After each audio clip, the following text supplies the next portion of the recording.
Assalamualaikum dan salam Sarawakku sayang. Buletin Lukas edisi tengah hari Sabtu April 2021 bersama saya Hafizah Munirah Maharam.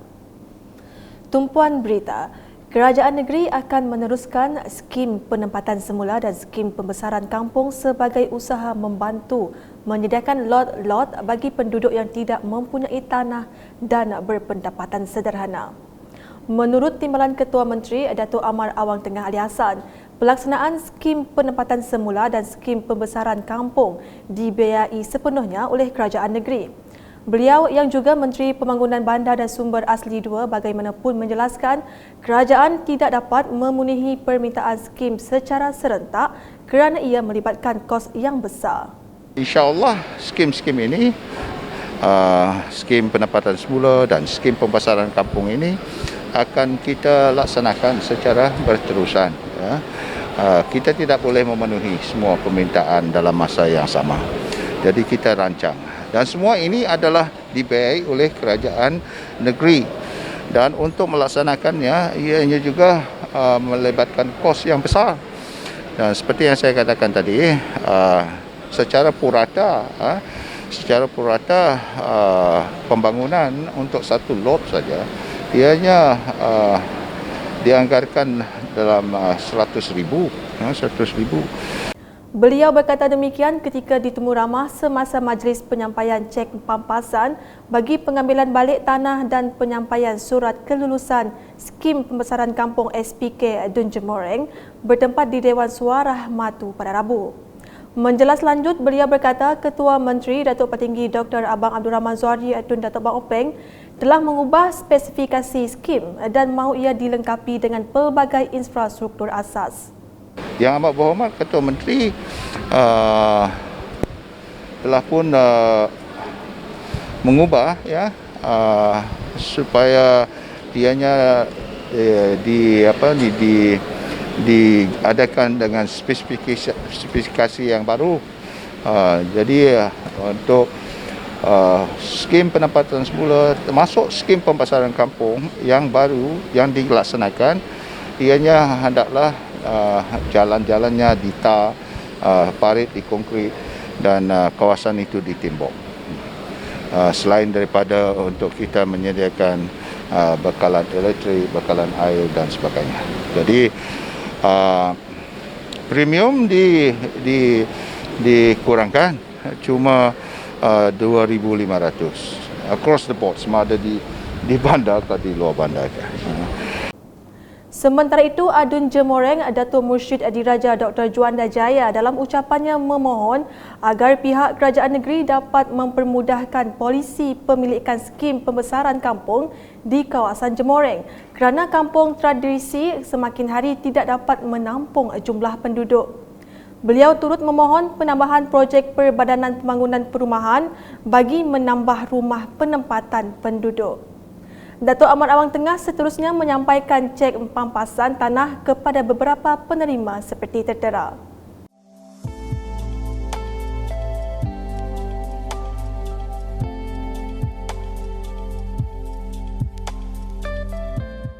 Beliau turut menyampaikan cek pampasan bagi pengambilan balik tanah dengan penerima seperti tertera.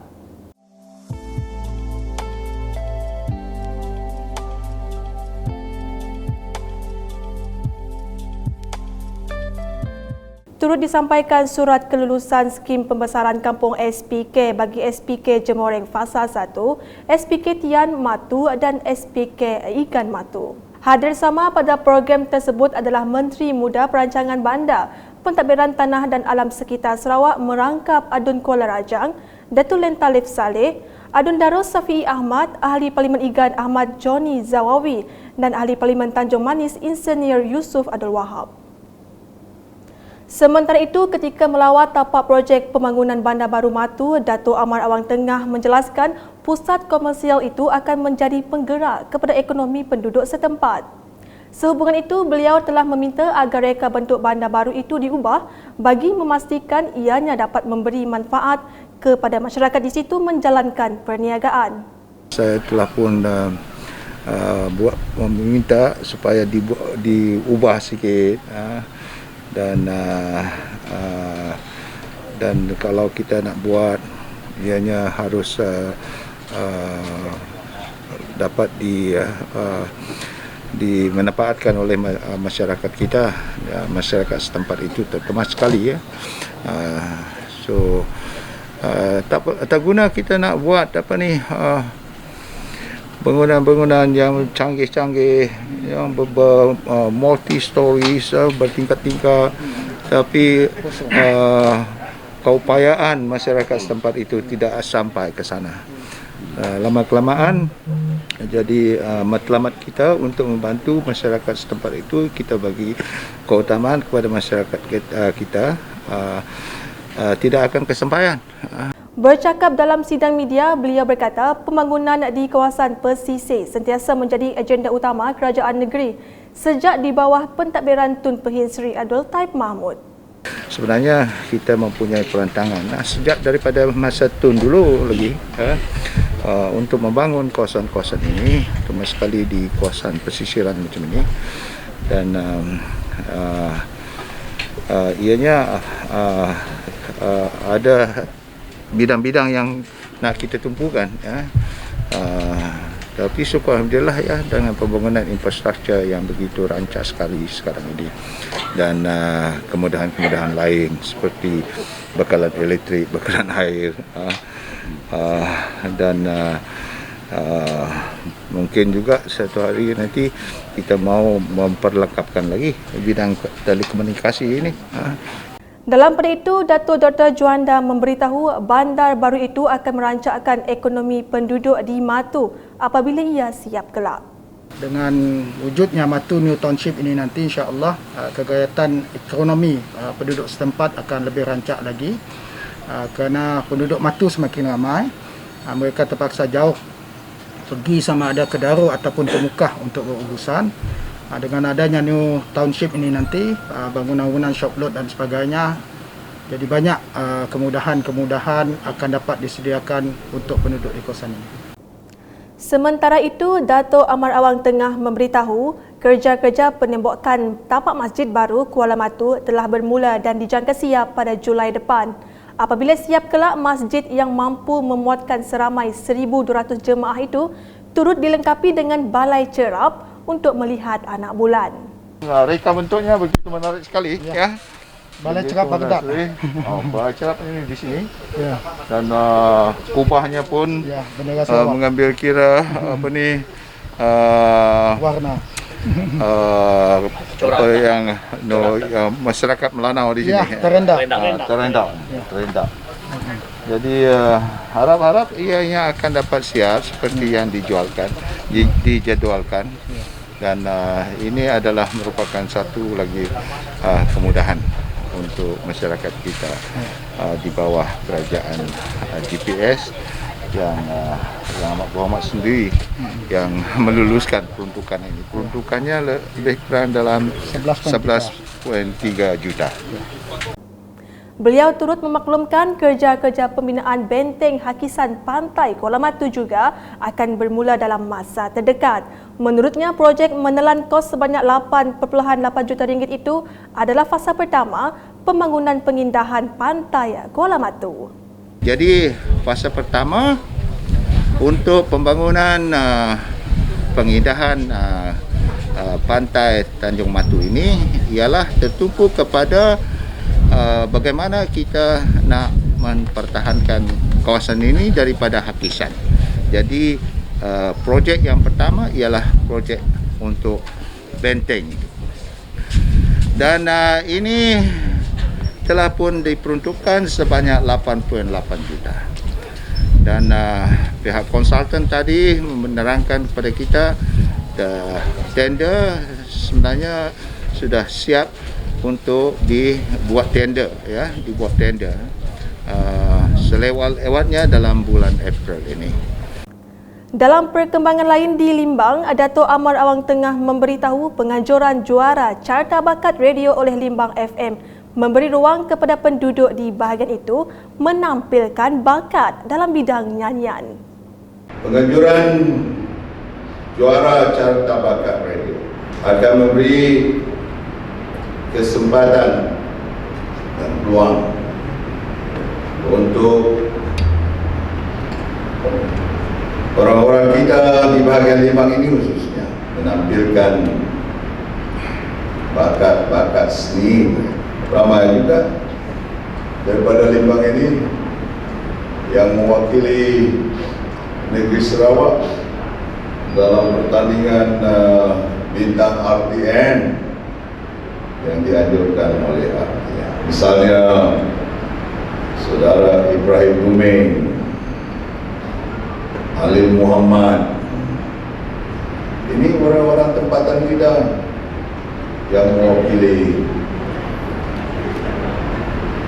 Sarawak di pertandingan RTN. Berucap semasa merasmikan pertandingan akhir juara Carta Bakat Radio Limbang FM 2021 di Limbang pada Isnin, Menteri Pembangunan Bandar dan Sumber Asli II itu menambah Kerajaan Sarawak akan terus menyokong perkembangan industri kreatif kerana ia mempunyai potensi yang luas untuk berkembang. Pada majlis itu, beliau telah mengumumkan peruntukan sebanyak RM15,000 untuk RTM Limbang. Seramai 7 peserta berentap dalam pertandingan akhir juara Carta Bakat Radio yang dianjur bersempena sambutan ulang tahun ke-50 Limbang FM. Juara dirangkul Alda Susanti Abdullah, manakala Syahrizal Hidup menggondol tempat kedua dan Siti Nursiah Batnor tempat ketiga. Berita seterusnya, sebanyak RM2 juta telah disalurkan kepada program pembangunan pertanian luar bandar di Dun Tasik Biru sehingga kini. Adun Tasik Biru, Dato' Henry Herijine berkata, jumlah tersebut terbahagi kepada bantuan pembangunan pertanian rakyat dan skim Satu Dun Satu Produk. Beliau berkata demikian semasa menyerahkan bantuan input pertanian Dun Tasik Biru di Dewan Serbaguna Kampung Sudoh Singai Bau pada Rabu. Pada majlis tersebut, seramai 27 penduduk menerima bantuan mesin pembajak tanah dan bantuan lain, manakala 10 lagi menerima sijil program fertigasi. Sementara itu, Dato' Henry berkata penubuhan Bau Development Blueprint merupakan salah satu perancangan jangka masa panjang dalam usaha menjadikan Bau setaraf dengan bandar lain menjelang tahun 2030. Tambahnya juga, pelbagai infrastruktur telah banyak dibangunkan Kerajaan Sarawak di Bau. Perkembangan harian COVID-19. Jawatankuasa Pengurusan Bencana Negeri Sarawak JPBNS dalam kenyataan media pada Rabu memaklumkan terdapat satu kes kematian baharu melibatkan lelaki warga tempatan Sarawak, menjadikan jumlah angka korban akibat pandemik itu meningkat kepada 108 orang. Kes kematian ke-108 merupakan individu berumur 57 tahun yang telah dikesan positif COVID-19 pada 5 Mac 2021 melalui saringan bergejala di Klinik Kesihatan Lanang. Kes dimasukkan ke Hospital Sibu pada 6 Mac 2021 dan disahkan meninggal dunia pada 31 Mac 2021. Tambah kenyataan itu lagi, terdapat 176 kes baru COVID-19 dikesan di 17 daerah, menjadikan jumlah keseluruhan meningkat kepada 16,390 kes.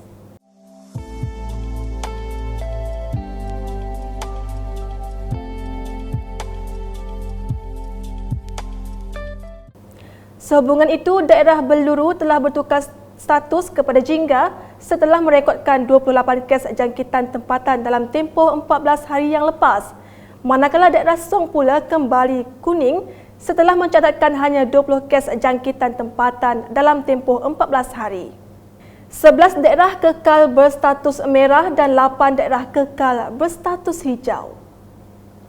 Dalam kenyataan yang sama, Jabatan Kesihatan Negeri Sarawak JKNS telah mengisytiharkan kewujudan 3 kluster baru di daerah Miri, Sibu dan Sarike.